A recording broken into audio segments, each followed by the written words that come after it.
અમરેલી જિલ્લાના માર્કેટિંગ યાર્ડમાં મગફળી અને કપાસની બમણી આવક થઈ રહી છે।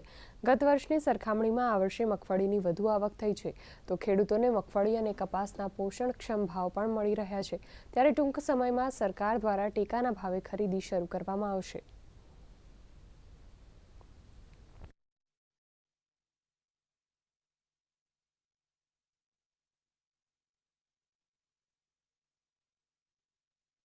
કમોસમી વરસાદના કારણે ઉત્પાદન ખૂબ જ ઓછું આવશે। ગયા વર્ષમાં જે વાવેતર હતું એના કરતાં આ વર્ષમાં ખૂબ જ મોટા પ્રમાણમાં વાવેતર થયેલ હોય, જેથી આવક પણ ખૂબ વધશે એવી સંભાવના છે। 800 રૂપિયાની માણા ગઈ છે માંડવી, અને થોડી પાકની ઓલી હતી અને ટેકાના ભાવમાં રાખે એમ નહોતો, પછી તો અહીંયા લઈને આવ્યા હતા। અહીંયા કંઈ ભાવ આવ્યો એનું ટેકામાં શું કામ ન રાખે? ટેકામાં છેડા હવે માંડવી એટલે ન આવ્યો, બાકી તો માંડવી તો નકર તો સારી જ છે। મારું નામ વનરાજ ભુવા। શું કહેશો, ગયા વર્ષે આ વર્ષે મગફળીમાં ભાવમાં ડિફરન્સ છે, માલમાં શું ફેરફાર છે?